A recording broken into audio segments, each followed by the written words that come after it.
no people in the future. There are no people. There are no people in the future. No people at all. There are no people in the future. Where did all my people go? There are no people in the future. Let me try my people call.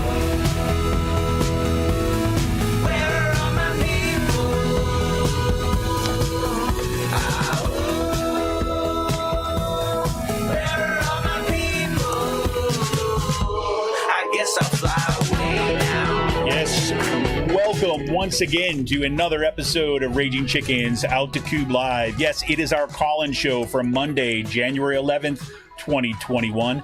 On Altitude Live, we talk to progressives, activists, and troublemakers of all sorts from our own backyards and, yep, all the way across the country.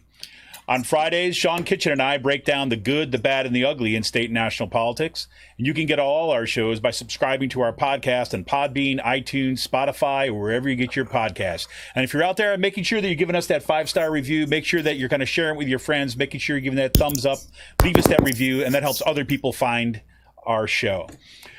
But you can only join the conversation live through the Podbean app on Mondays at 7 p.m. Eastern. This show also streams on our YouTube channel. Hey, everybody out there on our YouTube channel. If we're getting some noise, somebody's got some noise in the background, dropping stuff or something. Sorry, just checking that. So make sure you get over on our YouTube channel. If you are listening to our YouTube channel right now, make sure you're subscribing. Make sure you're smashing that bell to make sure that you get an alert every time that we go live. You can help support this show by becoming a patron for as little as $5 a month at patreon.com/rcpress. If you're listening to this show live on the Podbean app right now, yep, you can show us some love by dropping a few bucks into our tip jar by clicking on that little gift icon at the bottom of your screen. Fill your digital pockets with Podbean's golden beans, that's what they call them, I didn't make it, and send us a gift of your choice. Every gift that you send helps support and expand this podcast. You can also, you're not ready to become a member, you don't want to kind of have yourself full of golden beans, you just want to kind of show us some love anyways. For the one-timer, that's fine too as well. You can head over to paypal.me/rcpress and make a one-time contribution. And if you're looking for more PA progressive talk, every night, just tune into the Rick Smith Show's live stream at 9 p.m. Eastern tonight, right? Or on his YouTube channel, on his Twitter, his Facebook, and make sure you subscribe to his daily podcast wherever you get your podcasts. A special shout out to Jonathan Mann, who wrote our intro song, There Are No People in the Future. Check out all his great stuff on his YouTube page or follow him on Twitter at Song a Day Man. That's Song a Day Man with 2 N's. Last name is Man. Song a Day Man on Twitter. He's got some great stuff over there. He's just been rocking it too since the insanity of 2021. I saw this somewhere on social media where they just basically said, there's the comic of 2020 sitting there. I'm like, yeah, we did this. We had a pandemic and all this. You're never going to be able to top that. Then they have a picture of 2021. And they're like, hold my beer. And then here we go. That's where we're at. Oh, God. Oh, God. So, yes, here we are. Monday, January 18th. It is at MLK Day. It is 2 days away from the beginning of the next presidency, right, for the inauguration. It is less than a week from the attempted coup, and we're on the eve of the beginning of classes at Kutztown University. So, hey, I thought, what a better night to have some folks, some student organizers from Kutztown University activists. We've got Paul Burlett, Matthew Mayer, and Samantha Marenchik. I should have asked you this beforehand. Oh, you got it. Marenchik. Okay, great. Excellent. How about that? Very good. So Paul is a junior secondary English major. He gained grassroots organizing experience working with Kutztown Students for Sanders, and most recently with Healthy Campus Bill of Rights, a group of concerned professors, community members, parents, and students that aim to put pressure on KU's administration regarding the fall 2020 reopening plan. You've heard us talk about them on our shows. Paul believes in the power of direct action to be able to empower students and employees to demand dignity from decision makers and bosses that continue to put profits over people. And Sam is a sophomore music education major. She was excited to expand and solidify her political ideology on her arrival at Kutztown. Prior to attending Kutztown, Sam was the president of her high school's Gay Straight Alliance. At KU, she joined the Bernie Sanders campaign, where she began to learn the importance of grassroots organizing. She had always seen herself as a humanitarian, but her experiences and ability to lead helped propel KUA and to the successful organization it is today. And Matthews, also a sophomore music education major at KU. Upon his arrival at KU in 2019, he didn't have any strong political affiliations. However, events over the past year opened his eyes to the truth of progressive and leftist policy. He believes in the power of the collective and uplifting the working class from the oppression of the ruling class. These beliefs served as the driving forces behind Matthews' participation in KUA and desire to ensure safety to all students and employees at Kutztown. The Kutztown University activists are a non-hierarchical group of students who formed in response to Kutztown University's negligent reopening this past fall. They are fighting to end worker abuse, a safe COVID-19 plan, better student health services, and true student empowerment. And KU activists seek to create a new culture at Kutztown that empowers the students to be able to make changes regarding their own educational experience and the society more broadly. Whew. Welcome to you all. Thanks for coming on the show tonight. Thank you. Thank you for having us. So I was, when we first originally talked about this is back before, kind of at the end of this fall semester, we talked about having some of you all on to talk a little about the KU activists with the eye toward, the beginning of the semester and the organizing kind of gets kind of renewed. It's kind of the nature of kind of like higher education organizing, right? Every semester that organizing gets renewed a bit. And little did we know at that point that we would have an attempted coup, right? We would have, a further raging of a pandemic. And then we have, even Kutztown University president, despite all his grit and fortitude, now also has come down with COVID-19, right? And still is insisting on kind of, back in the spring. So kind of the idea was just like, okay, let's kind of renew the new year, renewed organizing. But it seems like we're not going to get too far away from the legacy of where we've been. So I don't know who'd like to kind of kick us off here, but, one of the things that I'd be curious to start us off, and I ask a lot of folks to come on the show this way, beginning it is just kind of like what got you to the point where you are now? Like, in other words, what's that kind of path and what's that story of becoming involved with activism and then kind of KU activism, activists in particular? Anybody want to go first on that? Yeah, I'll go first. I think for me, the thing was, it was just from the very beginning. I mean, throughout the entire summer, we really didn't have a lot of information on, what was even going to happen in terms of reopening. I didn't know. I live at Golden Bear Village West, which houses 6 people. I didn't know if I was going to still be living there or if they were going to move us anywhere. And finally, I'm pretty sure it was like August, which was not great timing. Dr. Hawkinson, laid out the should I say plan? Am I giving too much credit there? The plan to reopen. And from there, I was just really confused because I was like, there does not seem to be a good plan for testing. No plan really at all. In terms of students living on campus, it didn't seem like anything was going to be different, even though the circumstances were dire. And for me, like, as I said, I live in a place with 6 other people. And even if you're all really responsible, something's bound to happen when you're in a jam-packed environment like a college campus during a pandemic, when the response isn't even sufficient in itself. So I think that, and just being already having a good relationship with people like Paul and Sam and other students who, started KU activists, led me to just being like, we need radical change. And also the fact that, I wasn't super involved with Healthy Campus Bill of Rights, but when I was, it made me realize just the negligence of the university and how this current administration does not seem too excited at all to actually talk to people who need answers, concerned parents, employees, students. And from there, that was the turning point for me, just realizing that we need help and we're not getting it. Right. And we need answers, we're not getting it. And for me, I was just like, we need to do something. And a lot of people had the same exact thought. Cool. Now, were you one of those students that got caught up in coming back to campus and then kind of finding out your schedule got all flipped around and there weren't kind of sufficient protections and then you had to decide whether or not to stay on campus or not? To a certain extent, like for me, because I was worried about, just the entire plan in general, mm-hmm. I was wondering, should I go home?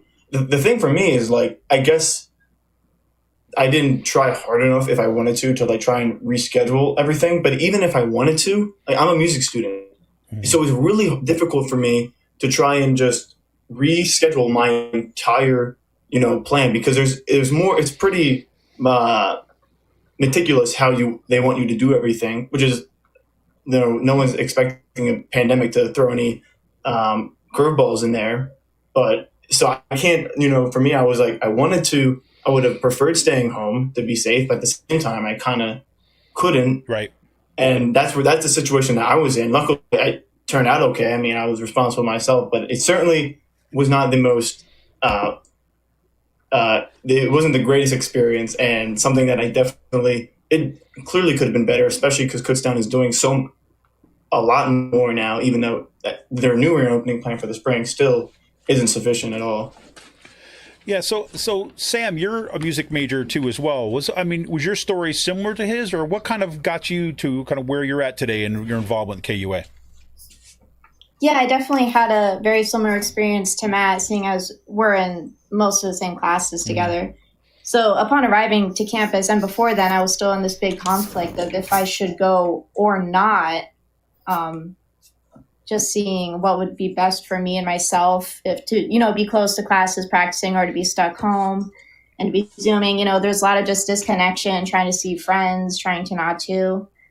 So that was a big conflict with that. But going way back to where this all started, growing up, I didn't have much political affiliation at all. I grew up thinking not to worry about politics. It's not something to get into, but just a very privileged way of thinking. Once I got a bit older, you soon realize that it's just people you should be taking care of, and yourself. That's what life is all about. And that's going to come down to it does come down to politics, because right now in our life, that's what depicts what happens to people. It's not just these written rules that don't matter. They do affect people's lives. So, I think with me and, always trying to look to take care of people, to lead people in some way, to make sure everyone's still safe and connected, and feeling good, it definitely just all comes down to, organizing and the direct action and activism, because that's where you're really taking care of people and making sure everyone's okay. You can't just sit back and say, I hope it gets better. If you have the privilege to fight for that, you should.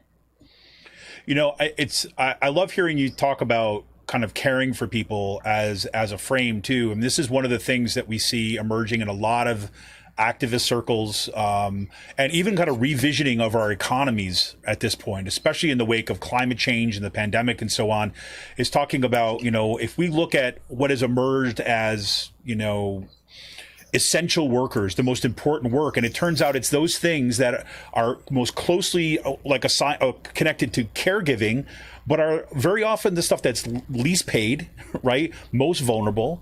And people that are kind of at most risk. I think about, healthcare workers. I think about delivery drivers. I think, I know that in the KUA document that you sent to Hawkinson, you give a lot of attention to even food service workers, like people that are really kind of part of that caring infrastructure that it's often not kind of, acknowledged, right? Both in terms of its material acknowledgement, but also in terms of how essential it is to our society. So. Very cool. And now, Paul, how about you? Yeah. So I've always been left leaning. My radicalization has kind of, took a lot of time to get kind of where I am now. But, for a bit of a personal story, I guess, I got into a ski accident last February that ultimately ended up taking my leg. So I have no right leg, right? And that happened, middle of February, and I was in the hospital for, I think it was 89 days or something. So and not to mention that hospital was in New York City.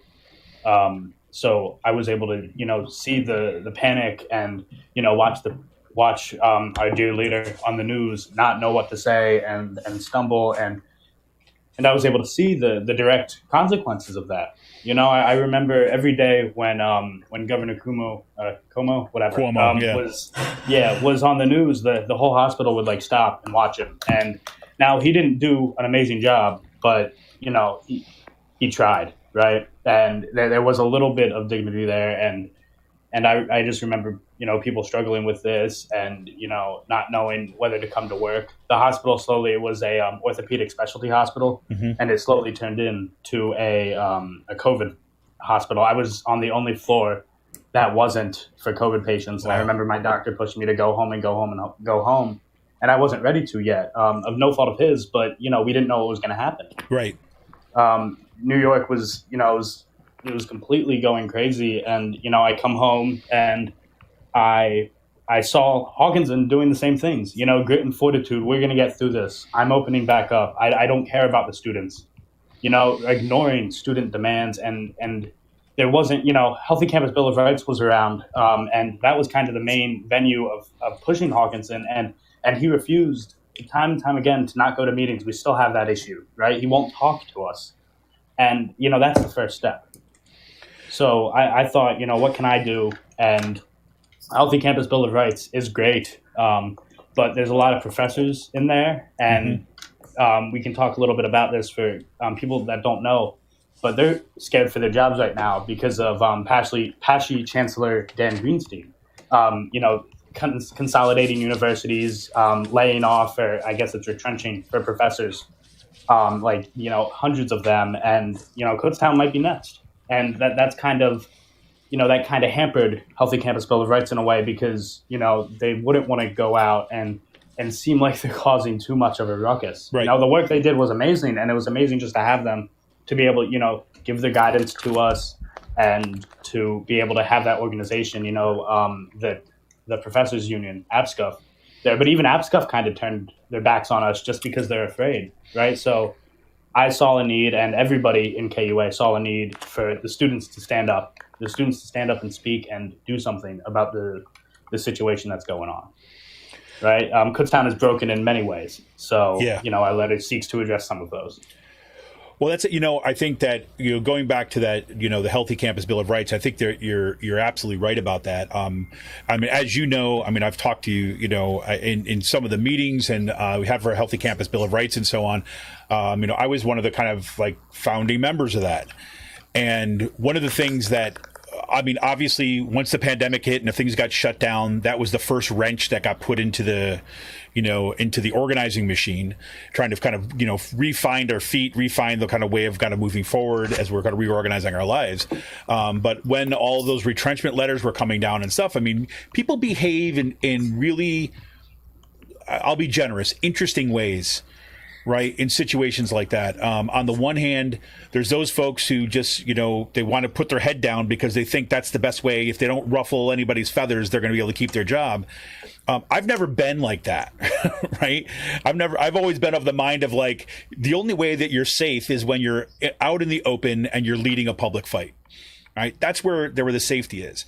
And yet at the same time, you know, even for me, I had this, you know, I've got 2 little kids.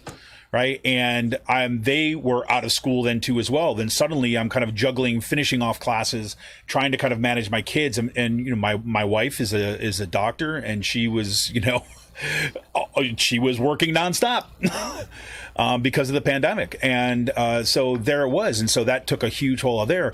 When I went personally, I'll say this, when I saw you all first launch your kind of occupation, right, of your protest, and then produce this letter, it was like, thank freaking God that there are people that are getting out in front of this and that are going to show the rest of the folks about how to lead. So that's just by way of saying thank you to all of you for really kind of like picking up that torch, right, and kind of like leading the way.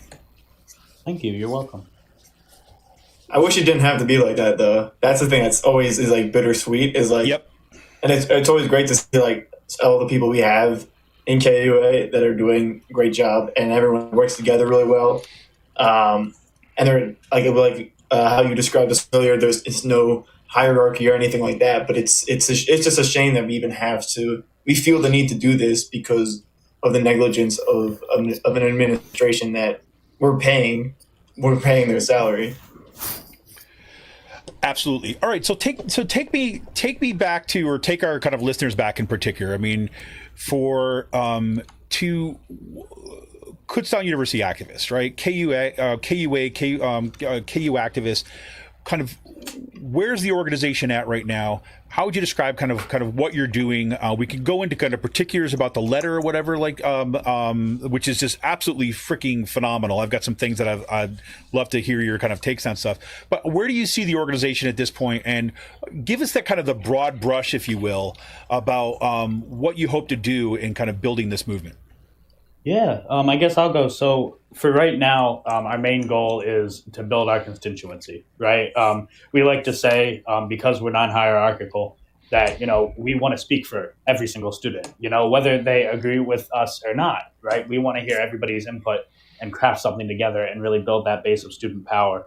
Right now, there's about 35 of us active, and we're just looking to build. So most of our actions coming up are just seeking to, get our name out there, educate a little bit, make the right people mad. But really right now, we're just focusing on kind of building. I'm building the organization. Yeah. Any of you also want to jump in on that? How do you see the organization at this point?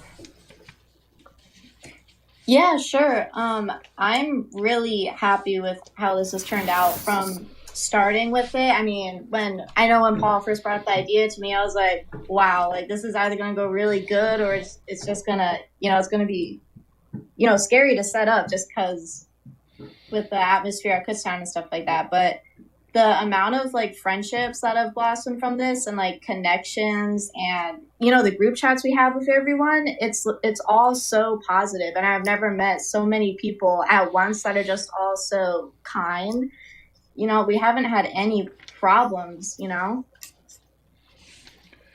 It's pretty awesome. I mean, I think it's it's incredible. So let's talk a little bit about this letter that you sent to Hawkinson, right? I think I've said versions of this in different kind of forums before. But one of the things that's remarkable, and I'll make sure if any of you have got that link handy, if you want to drop it in the chat so other people can go here. Otherwise, I'll try to track it down. I should have thought about that ahead of time. But what was this? Awesome. What blew my mind about about that document is like, number one, how thorough it was.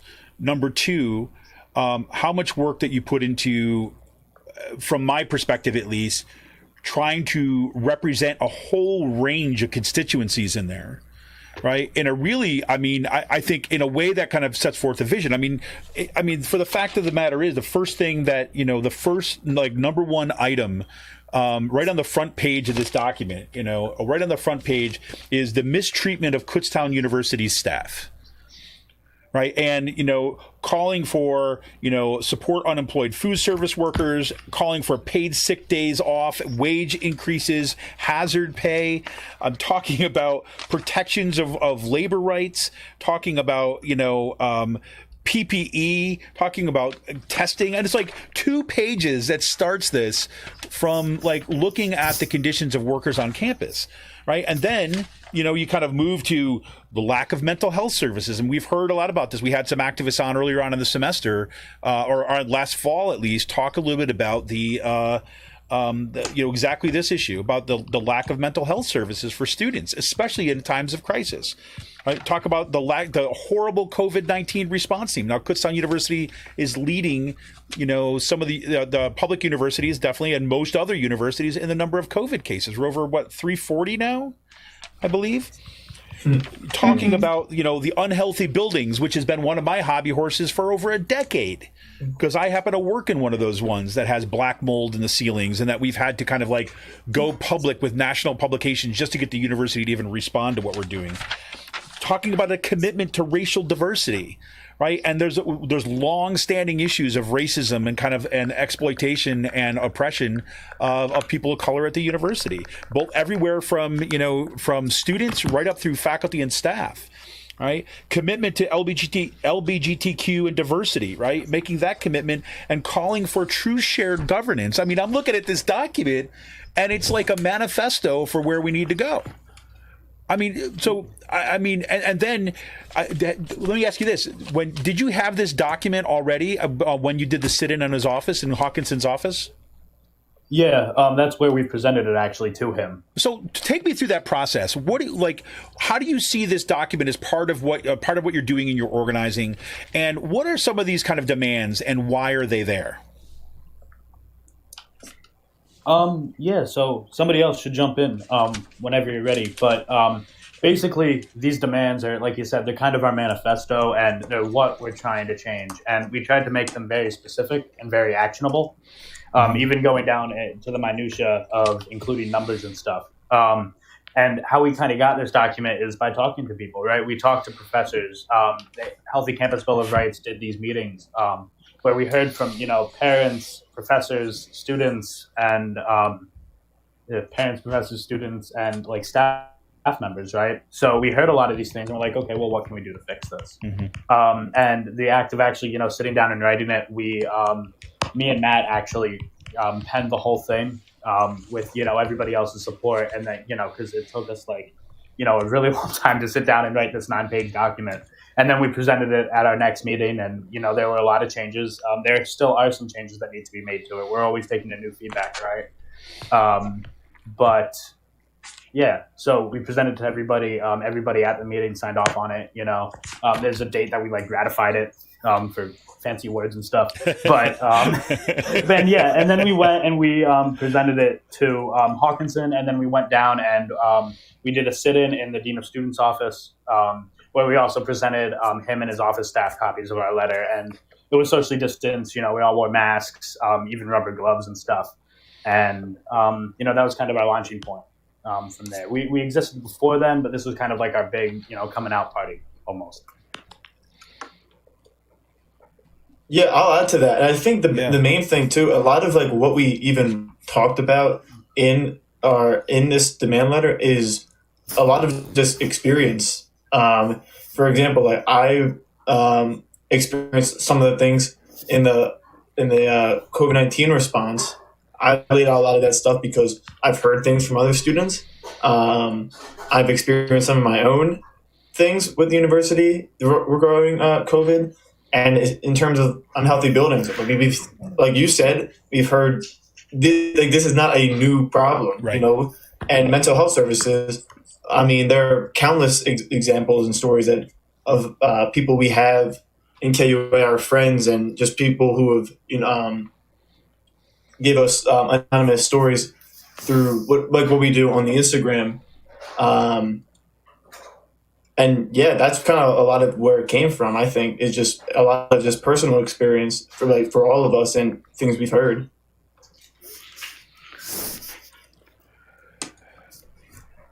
If you have to think about kind of the agenda moving into the spring, right? So one of the things that, I've heard KU activists talk a lot about, I think it's kind of very active on your kind of Instagram and so on, is about really wanting to kind of continue the organizing and kind of change the kind of student culture, bring about this kind of new shared governance and a different vision for what could happen on the university.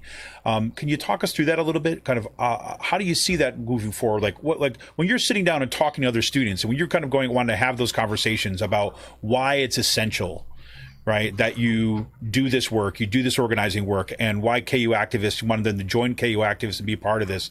What's that pitch that you're making to folks? I think something we try to encourage a lot is just that a lot of people are nervous, and for good reason. There's anxiety in going out and trying to encourage people to do something or think a way they've never done before.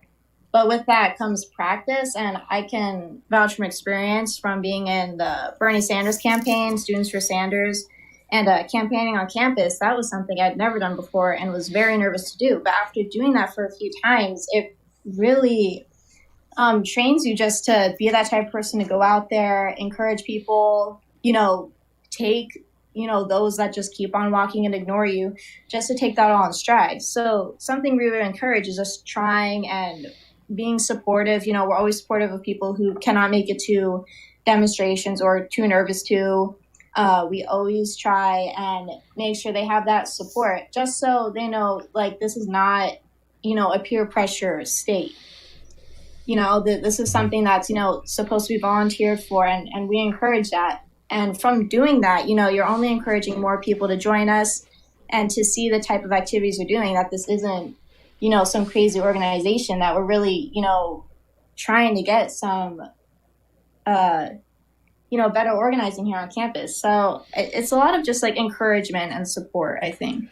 Yeah, I want to come back to you on this, Sam, in just 1 second. I just want to remind everybody who's joining in here that kind of in a few more minutes we'll kind of hear a little bit more about here. If you do have something, comments, that you can always throw something down in the chat.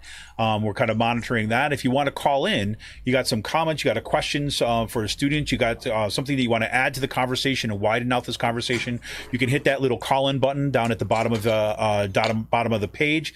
We'd welcome your calls. If you're watching us right now on the YouTube live stream, you can always throw in a comment there too as well. Want to remind everybody, if you are listening on YouTube, make sure you hit that subscribe button. Make sure that you ding that little bell so you'll know every time that we go live.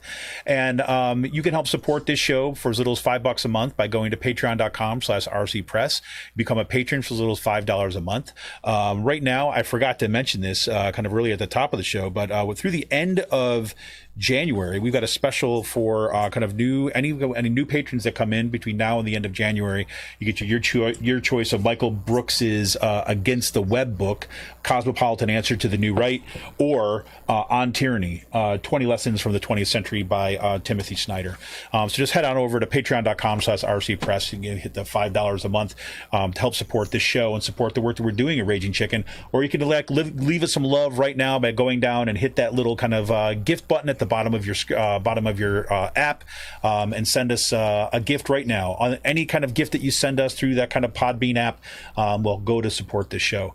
So Sam, I want to come back to you on this, where you're talking about the kind of mutual support and so on. I'm just curious, and it's similar to that same dynamic that, you know, like professors worried about losing their jobs, right? Because of course they are. About the kind of responses, you know, if we look at like history right now, right? I mean, I think what has been thrown on our plates, we had beginning. I mean, again, obviously, it didn't begin with the murder of George Floyd. Right. I mean, clearly, Black Lives Matter have been raising this for years, and the kind of like systemic kind of racism in this country is not something that began in 2020. Right. I mean, this is the legacy in very much of this country. So you have kind of the fight for racial justice. You've got the pandemic. You've got a political machine in the Republican Party that has been like doing everything they can to support Donald Trump and kind of all the brutalities that came through there. We had an attempted coup last week, right? And it seems that in many cases, crisis is the norm, not to mention time is ticking when it comes to climate change. So when you're talking about, and this is what I'm thinking, what you were saying, Sam, is you're talking about that supporting kind of each other in that. I'm curious, what does it seem to be like? I mean, obviously students might be nervous in this, and the people you're talking might be nervous in it, but is this a time where you see a tremendous amount of possibility in organizing, right? Are people just so scared that they're hiding under their desk, or are they fed up and do they want to kind of do something? So what I'm thinking this all boils down to, as far as people just being nervous and, you know, the political climate we're in America, is that people don't really act until it starts affecting them. And I think that's all very clear. You know, no one really takes a crisis seriously until the one thing affects them. Very true with COVID. You know, no one's going to care about it until someone close to you dies or you yourself get sick. And then all of a sudden it's a very serious problem that suddenly opens your eyes. So I think it's just trying to beat people to that point before it does affect them in some way that's, you know, irreversible, and then they truly see it. So I think through talking with people, I think communicating is the most important thing, is something we really harp on in organizing. Obviously trying to make those connections, is that it doesn't have to be till, you know, the problem starts affecting you. I think the time, you know, it's actually like a quote from MLK, but like there's, you know, the time to always do the right thing is like always the right time, you know? Right. Like you don't have to wait. And I think that's just something you need to keep harping on. There's no time to wait. You know, no matter how much support you can give someone, you know, it really comes down to them just seeing like, this may not affect me now, but it affects the people around them. And like I said earlier, life is just all about, taking care of those around you and then yourself. Because really trying to take care of others, it comes back to you, you find gratitude in that. So I think that's really just what society as a whole has to focus on, is that it's not just you you're taking care of. You have to start branching out. Absolutely. I mean, I'm curious, both either say Paul or Matthew too, as well, kind of your thoughts on that, because and some people are looking at this moment as being a barrier for organizing. I mean, people should be afraid, right? And other folks are saying, no. There's never been a better time. As a matter of fact, people are ready to organize and are ready to kind of like really rethink kind of a lot of what has been common sense and the normal way of doing things, rethink these things in fairly radical ways. Yeah. I'll add to that. Oh, wait. Do you want to talk? No, you got it. Okay, I'll talk okay. after you. Cool. I mean, everything, I 100% agree with everything Sam says, and a lot of it hits home. I think what adds to that, or just, the fear we're organizing is, am I doing the right thing? And also, like, there's a certain level of trust. Like, if I'm putting money into a public university that I'm attending, I want to think and I want to believe that I should be trusting the people who I'm giving my money, who I'm financially supporting, and I'm supporting. Of course, they're giving me an education, but also I'm helping them branch off and make more money. And the fact of the matter is especially with the response to not just COVID, but also other pleas for, shared governance or racial diversity and equality in the workplace and for our students, people are just kind of, for me, there's just not enough, there's no reason to trust the university that I'm financially supporting. I think it's the same thing with politicians. It's like, we really feel as though that we should be able to trust these politicians. Yeah, they uphold standards and economic systems that have failed to bring people to economic freedom, true economic freedom, freedom in all sorts of different ways. So I think a lot of it comes to being complacent in, your trust for the higher ups that you feel like you should be trusting, and you kind of let anything bad they do slide. When at the same time, they're kind of just using you for a profit, and it's always been that way. And that's why the time to act is now, because we really can't. We don't deserve to be treated like dollar signs. 100%. And Paul, you had some thoughts on this too. Yeah. So like everything Matt and Sam said, plus a little bit more, really. Shared governance was kind of my big push, because I said, well, if we're going to do this, it can't stop when Kutztown stops committing worker abuse, right? Or these these literal life and death things that are going on. That shouldn't be the end. Students deserve dignity, as well as workers, as well as staff members, right? We have, specifically at Kutztown, we have, ineffectual leaders in Hawkinson and Dan Greenstein, and they time and time again just ignore, right? So that the language from the shared governance, as well as incorporating paid positions for everybody that writes for the Keystone, that's our school's newspaper, as well as a public referendum process for any decision that I think we put in there affects more than 20 people, right?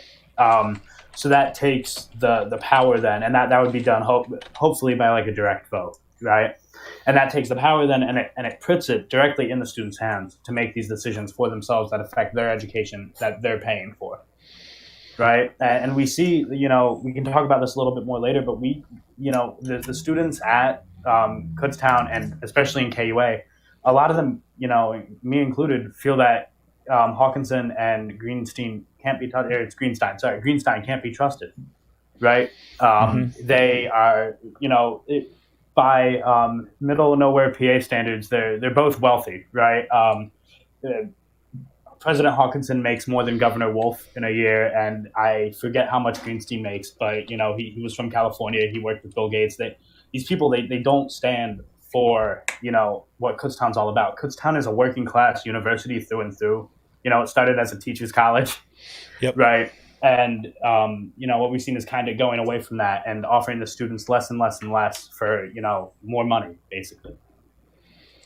Right. Yeah. So I think go ahead. But, the time to organize, now isn't better. Now couldn't be any better because students are starting to see.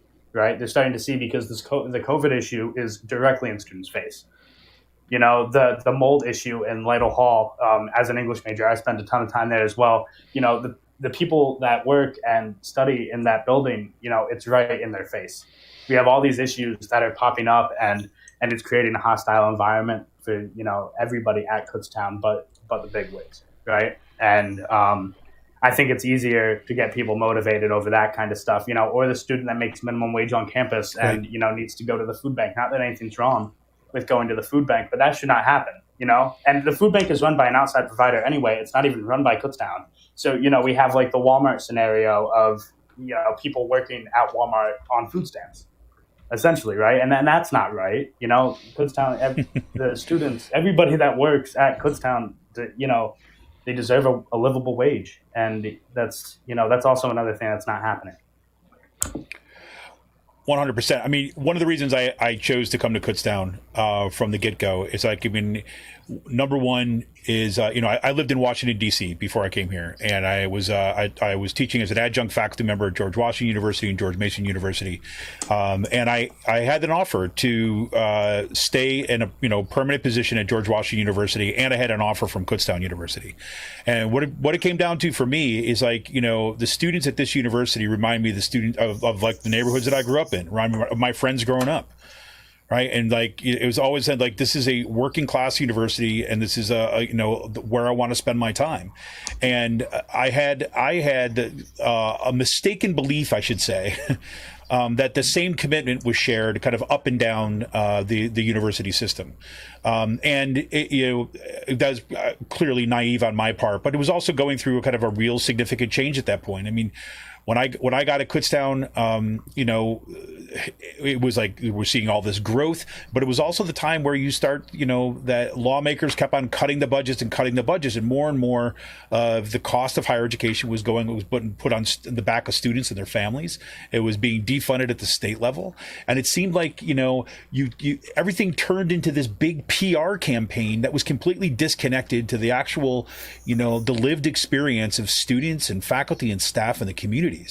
I mean, I look at this interview that Chancellor Greenstein gave the other night to Spotlight PA in this kind of open Zoom call. I like to call him Chancellor McDreamy because that's what I think what he tries to kind of cultivate. But it seems like that some of that shine has kind of come off his sparkle. And a couple things that stood out in that interview that has gotten a lot of play is one, he was asked right off the bat, right? If he's committed to combating racism on campus, right? He said, well, I haven't really studied the system. And he said, I'm a historian, so I'm ashamed to admit that I don't know about it.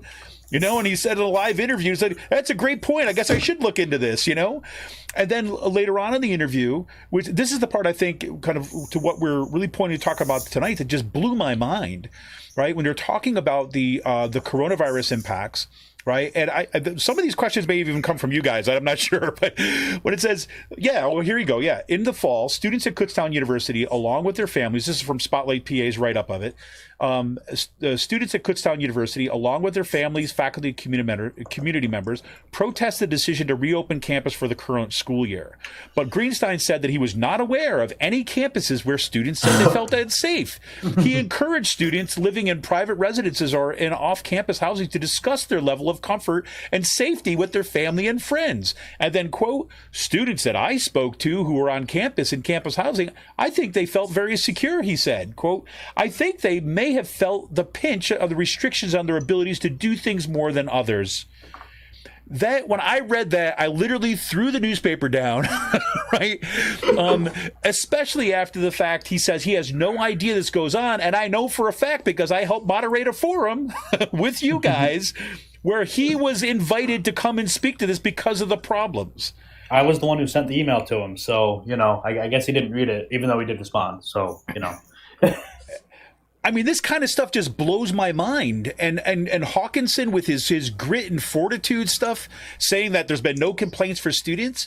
I mean, for me, it feels like this, systematic gaslighting of like the situation is what it feels like to me. Yes, I know there are no people. Everyone is happy.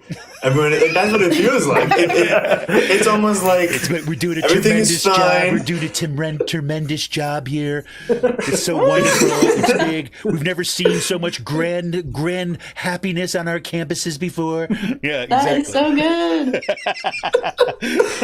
The thing, that's what it felt like. Because we I love to see the Yasmin level of Piper- grit and fortitude by our students and their families. Sorry. Sorry to be interrupted. Yasmin Piper. No, you're good. Yasmin Piper. She we've been talking back and forth for a little while. Throughout, especially like the last semester, and she reached out and was like, and other people we know at Spotlight PA, they reached out and were like, if you have any questions, please like let us know. And we were all there, all three of us, and a few more people from KUA were there watching. And it felt like what he was saying was just like, dang, that sucks. I wish I could do something about it. Like, you are the overseer of everything. And for Pashi, you can do something. And it's been, when, during the entire topic of race, and he was just like, oh man, wouldn't it be great if racism didn't exist? He kept of course, chuckling. yes. Yeah, no. Yes, this he man- kept chuckling because he didn't. This Those man, words actually come out of his mouth? Yeah, He said, this man did the end racism meme. Like we must end racism right away. No, that's not how that works. Yeah, just like and he's an historian, but he can't name one thing that the Apache system has done to historically disenfranchise and silence the voices of Black and indigenous people of color. Well, you know why? I mean, you know why he can't do anything about it is that he's misplaced his magic wand.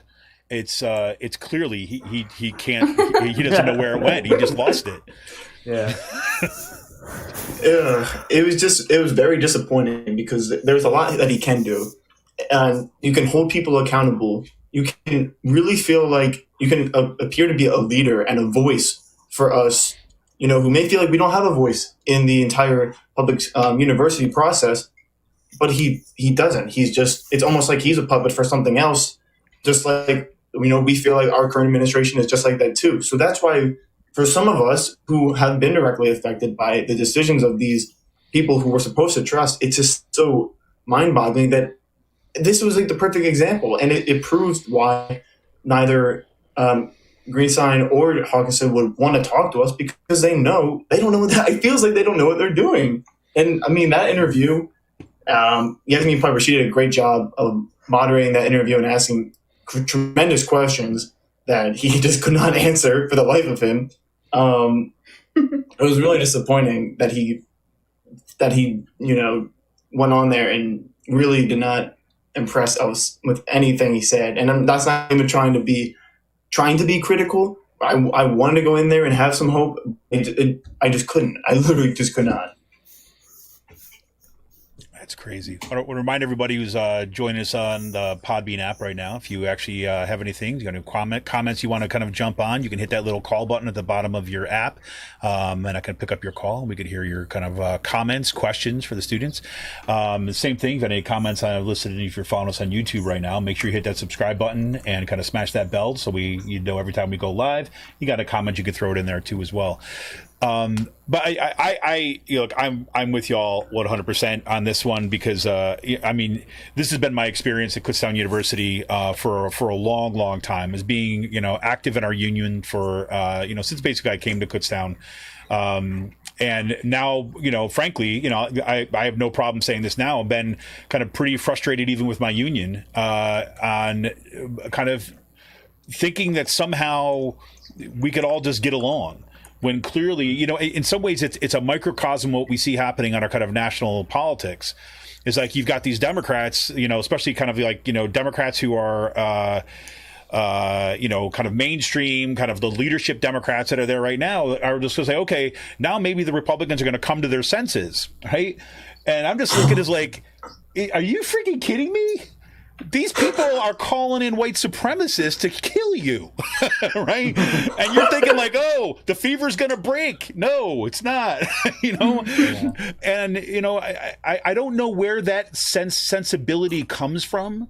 Right? That whole idea that, well, maybe if we're just nice to the people in power, that somehow they're going to give us some crumbs that we can be happy about. I mean, for me, that just seems like so disgusting. And I'm raising two little kids, and I would never, ever want my kids to think that the best that they could do is to beg for crumbs for the people in power. That's disgusting to me. Mm-hmm. And so when I see people like Greenstein think that he could show up at this thing and just call it in, right? Just kind of like, oh, I'm just going to go there, put on a little glitter. I'm going to sparkle my teeth, right? And he clearly was not prepared, in any way.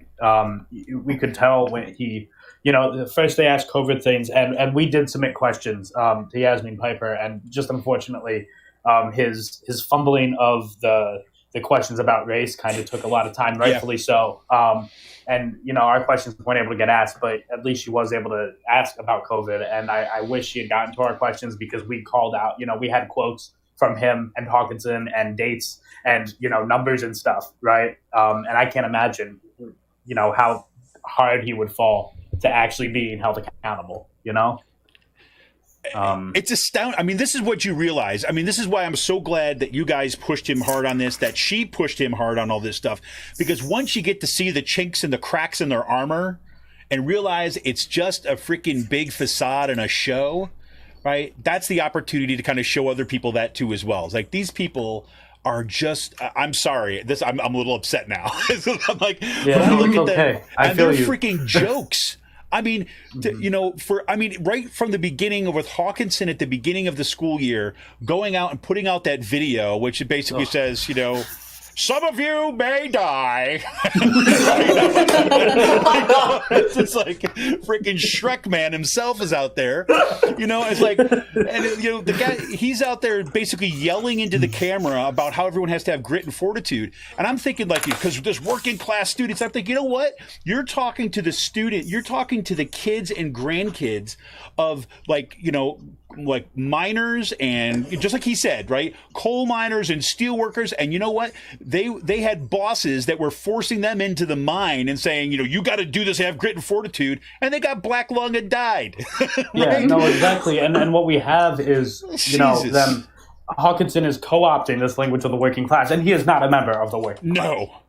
As far as he doesn't own Kutztown University, but he does not stand for the students of Kutztown University. I kind of like you, Kevin, I chose to go to Kutztown and not a school like Lehigh or Penn State, because I wanted to go to a public school. I support public education. I want to be a public school teacher, and I wanted to get my education from a public institution.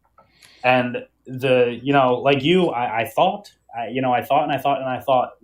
had our backs, and they just don't.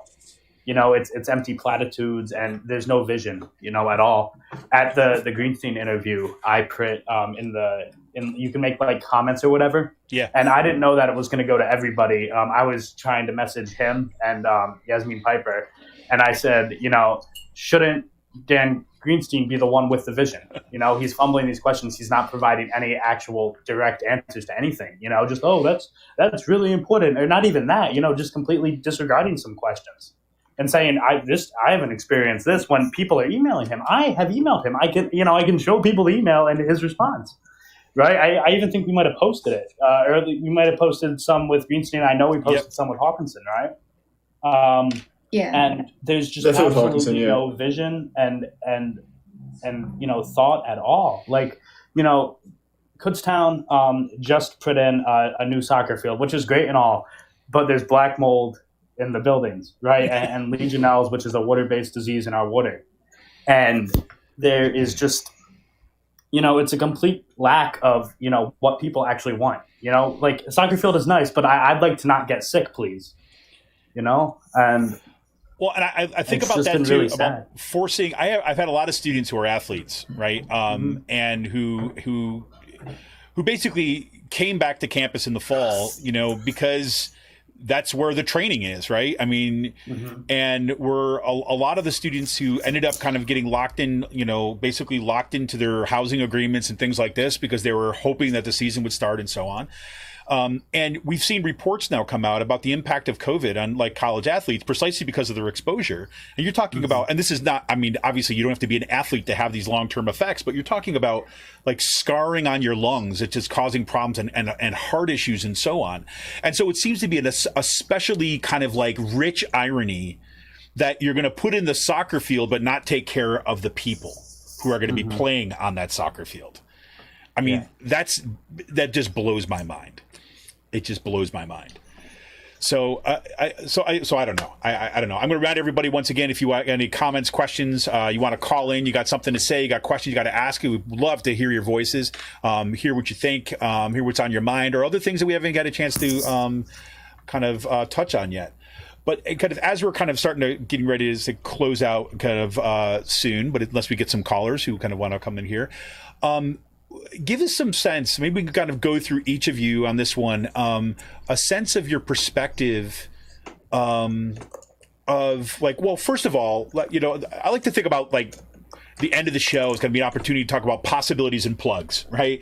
So what do you see about the possibilities of the organization going forward, the possibilities for organizing, student organizing, whether at Kutztown or more broadly right now, and some plugs for some things that you got coming up? Like what do you got in the works? What kind of plans you got? Is there any things that you want to plug that's going on here? Hey, we got a call coming in right now. So before we get to that, hold on to that. We got Brian calling in.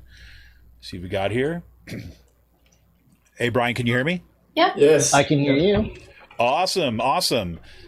So hey, I'm sorry that I upset you by destroying college football, but but I'm glad that you decided to call in and so that we can hash this out in real time. Just kidding.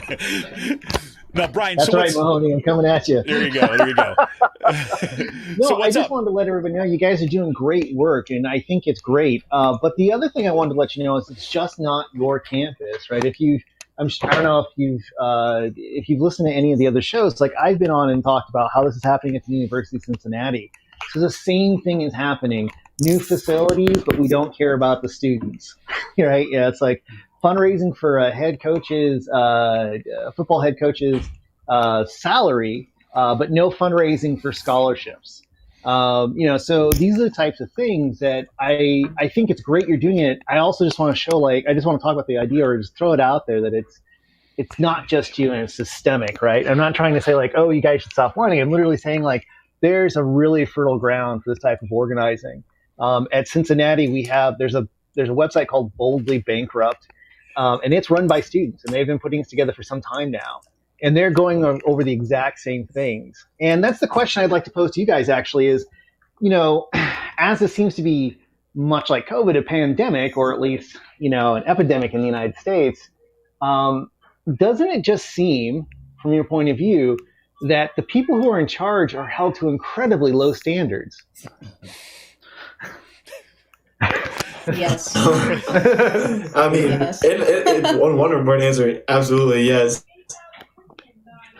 Yeah, I mean, because that's what I'm constantly coming back to, because what you're talking about with the chancellor and president, I wasn't allowed to get away with that as a student at any level. And I'm sure none of you would be, especially those of you who are, majoring in music, are allowed to do any sort of individual slacking performances of that nature either. And yet we've got people who are getting paid hundreds of thousands of dollars, if not millions of dollars, who are sort of yeah, I'll check that out, or I don't know about that, or I've never thought about that. And so it's insulting. Absolutely. Right. Absolutely. And that's why I'm all excited about it, not letting you talk. So that's my bad. But I just wanted to No, you're good. I'm right with you. There are a lot of folks who are with you. You guys are on to something. Keep it going. If you want to do any sort of organizing cross campuses, let me know. I'll see what I can do as well. I'm at the University of Cincinnati. And again, just keep up the good fight. You guys are doing good work. Thank you. Thank you so much, Brian. Yeah, thank you. Awesome. Thanks for the call in, man. I appreciate it. No problem. Yeah, and I'm going to be bugging you soon to come back on the podcast soon too. So, I'll give you all his contact info too as well if you want to get in touch with him. They do have. He was on the show. Last time. it always seems like last week, and then it turns out it's like 3 months ago. But it was he was talking about in part some of this project that these students did. This called Boldly Bankrupt, and it was pretty cool. So it's some cool stuff going on there too as well. You also have been kind of connected up, or at least working with some of the folks from USass too. Is that right? Yeah. So KUA is now officially a USass local, and so you can call us KUA USass local number 69. We have that in our bio now, which is really awesome. We did have some debate before going into it as far as joining an organization that is not just, us. We're so proud to have it just like grassroots type. But now that we have USass, I know Madeline has been a part of that and would always be talking to us too and giving us info on that. But we're going to have so much more resources and, connections from this. We had a long phone call with one of the organizers from USass, me and Paul, which is really informational. And I'm really looking forward to the opportunities that are going to come out of that and all the new people we're going to meet. So from that, our last KUA meeting, we had a calendar session. We came up with a lot of good ideas. We're going to start caloring them down. Not going to say anything specific just so we don't get outed on anything, but we do have like a lot of things planned. So I think it's going to be a good semester, what we're working on. I'm liking that. Yeah. I'm liking all right, we're going to keep our cards a little close to our chest right now because the element of surprise is always one of the things that we've got in our toolbox. Oh, yeah. Yeah, and I will say, check out our Instagram either tonight or tomorrow for the next thing that we're doing that everybody on this call can also participate in. So I put it in, if Sam did, it's in the chat, it's at KU Activist. And you'll see, a bunch of resources there. And like I said, starting tomorrow, there will be an action that people can participate in. Awesome. Well, and I'm gonna make this. I'm gonna say this publicly too as well. So all the listeners, everyone who's been following, all our supporters of Raging Chicken can hold me to this, right? And they'll know I'll do this. Is when we started Raging Chicken Press was way back in 2011, right? It was right after there was Tea Party victories in 2010. There was a whole bunch of attempts to kind of really slash kind of public education, public health care. It was the rise of the kind of the first version of this kind of radical right kind of insurrection over there. And so we started Raging Chicken as a way of kind of responding to that, right, in a written format. A lot of one of my co-editor, Sean Kitchen, who I do the Friday podcast with, he's he used to write kind of quite a bit. We broke all sorts of national stories on this stuff, but as it's gone on, we've moved more over into the podcast venue for a bunch of different reasons. It has a lot to do with kids on my side and him getting another job on the other side.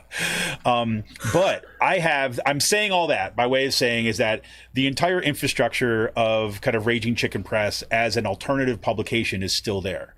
And I am always open for people of ideas who would like to make that project their own, right? And kind of, or at least put their mark on it, right? So if you have folks from KU Activist, there's other people out there that would kind of say, hey, we've got some ideas about how we could actually use a media space. It's already paid for.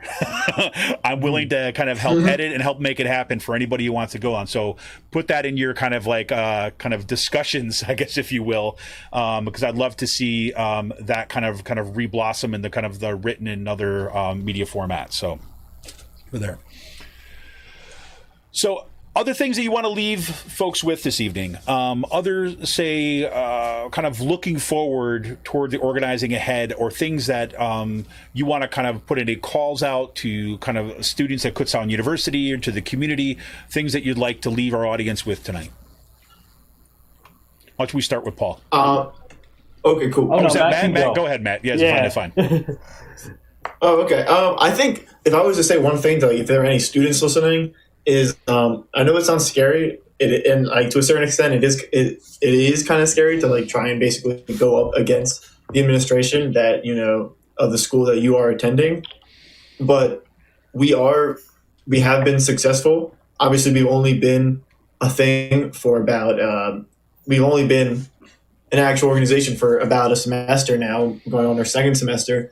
But Kutztown's concessions I would call them concessions in their new spring reopening plan, and they're beefing up their testing, just proves to show that our voices are being heard, but not necessarily the way we want, because obviously we want to talk to them. But there are changes being made, and a lot of that is, we argue, because of the pressure that we're building up, because we are forcing it down the administration's throat that, hey, there was a problem, and we need change. We need actual help, or else, there's going to be a lot more hell to pay, honestly. Not anything like crazy threatening, but, obviously we will not stand for you having a job with this university if you're not willing to protect us. Absolutely. Paul, you want to jump in? Or Yeah.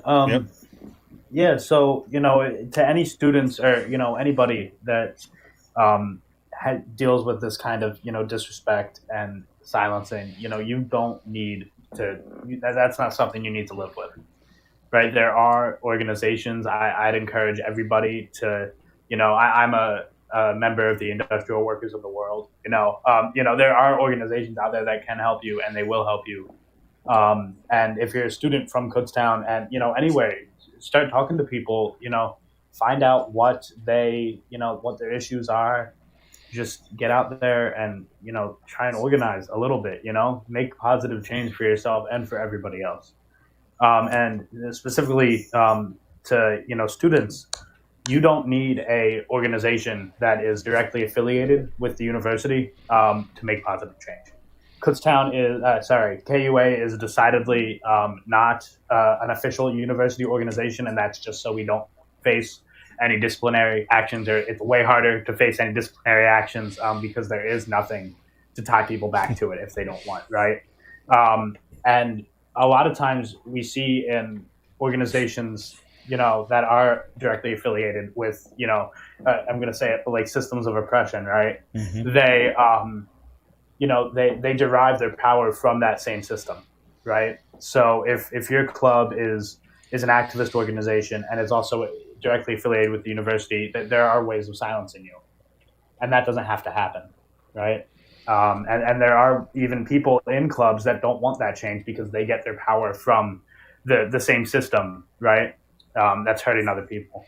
So get out there and start talking to people, and build up a real movement, and try to reclaim your dignity a little bit, because these people, the wealthy, the elites, that they feel like they don't have to give any of us dignity, like, at all, right? We saw that, and I'm sure to the caller, like, yeah, this happens at every school. I'm sure of it, because there is a hierarchy at all of these schools. And that generally means the people at the top they won't care about the general population. They just won't, because they don't have to. Like, we see that even in the Democratic establishment now in Washington. They don't have to care about us, so they won't, unless we make them. 100%. And Sam, let's go to you to close this out.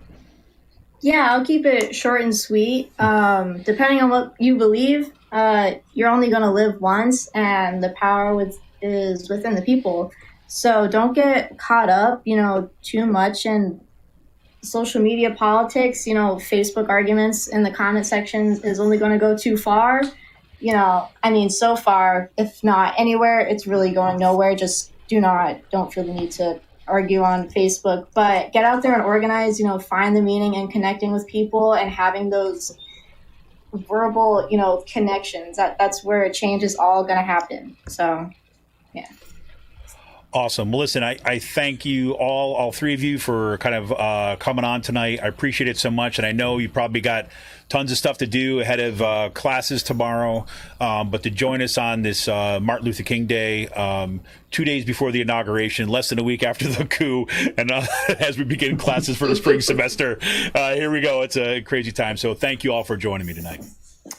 Thank Thank you you. for having us on. All right, and I'd like to thank our audience out there too as well. Thank you so much for your comments. Thank you for your kind of constant support.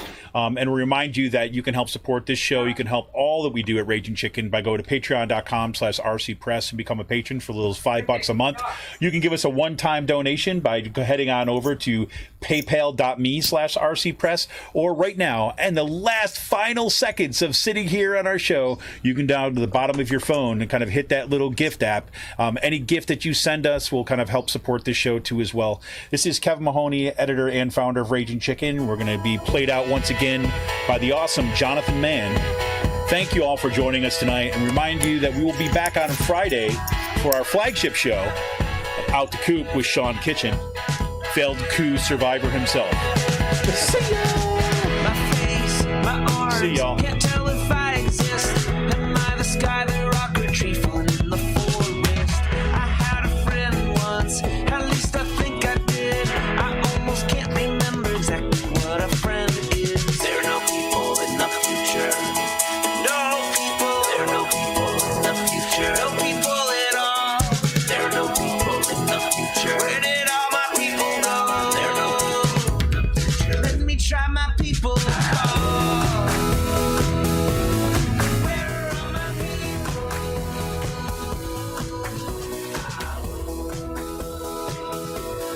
Where are all my people? I guess I'll fly.